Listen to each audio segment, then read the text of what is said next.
I have always wondered how much it will cost when you try to repair your phone by yourself without sending it to the repairer. So I have this Samsung A03E or A3E. The screen is spoiled, and I'll be heading over to Castle. I'll be repairing it myself. I'll just go and buy the screen at Castle and see if I can do it. I'll let you know the total amount of it. So stay tuned. I said I'll be buying the screen at Castle. I had change of plans. I had to go to Achimota for an errand. When I was done, I headed straight to Circle to go and get the screen. I heard it's also affordable at Circle. Once I got to Circle, I alighted, went straight to the screen shop, bought the screen, and it was around 170 Ghana cedis. What's it? 7, 8, 1, 7, 1, 200. And I make or the money 170. So at this point in time, I went to buy the phone glue, the glue that will be used to hold the screen together. So I'm done buying the screen. I have everything here with me. I'll be going to install it and we'll all fix it together and see if it's cheaper. I bought the screen for 160, 70 cedis. I'll install it together with you. So let's go home. So here's the screen that I bought earlier today, and here's the Samsung A20 I'm going to be working on. I opened up this phone earlier today to go and get a specific screen at Circle, and they are about 10 or 11 screws. You have to make sure to unscrew all of them. Some are hidden behind the camera cutouts.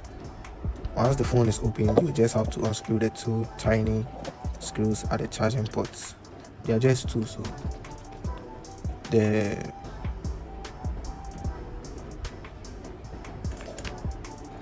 I also had this screwdriver set I bought online, which made this work a whole lot easier.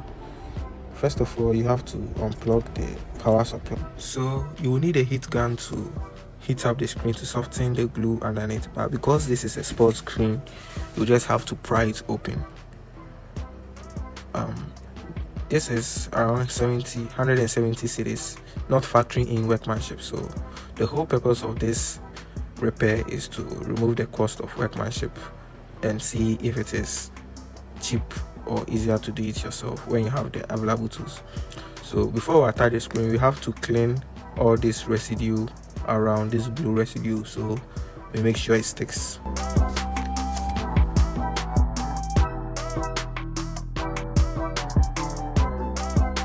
Once I was done cleaning, I decided to test the screen and see if it is working before I applied any glue.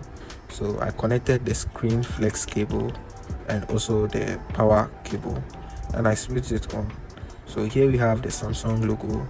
I also wanted to check if the touch and everything was working. Once I was satisfied that the touch and everything was working, I was good to go. So I had to turn off the phone and make all these permanent changes. That's applying the glue and putting the phone back together. So we'll unplug the screen ribbon and the power cable. Make sure always the power cable is not active so you don't end up short-circuiting the board. So I'm applying the glue. This is my first time applying the glue. I'm not sure it's going to be pretty, but you bear with me. From what I've been seeing online, I guess I'm doing the right thing. If you have any method or any way you think is right, let me know down in the comment section. So at this point in time, I forgot to hit the record button and I mistakenly added the screen without recording. But here is me putting the screen back in it, pressing the screen ribbon into its socket and also adding the power cable. I also remembered to close the charging port cover, which secures the mouthpiece, the speaker, and where the charge flows through. Then you also have to come and add the frame back to it.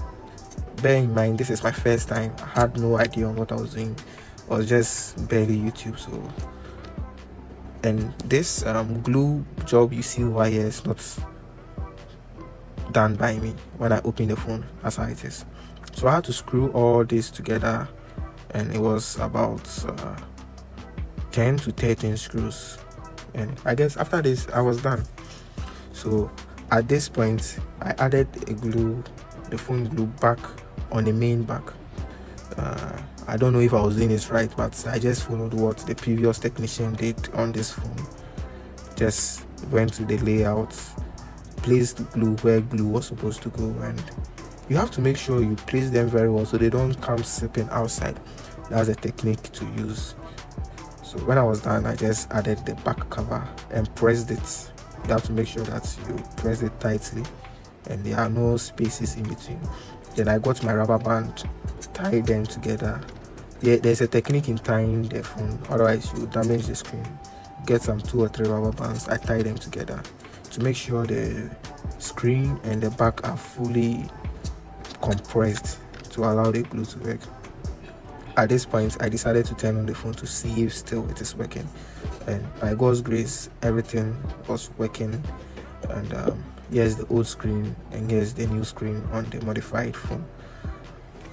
Everything seems to work normally, so I just have to leave this to dry for about 30 minutes to 45 minutes, and I guess we are good to go. I'll show you how the screen looks later on. This is the phone that I changed the screen. Would I recommend you repairing your own phone? Yes, if you know what you are doing and if you know where to buy the screens.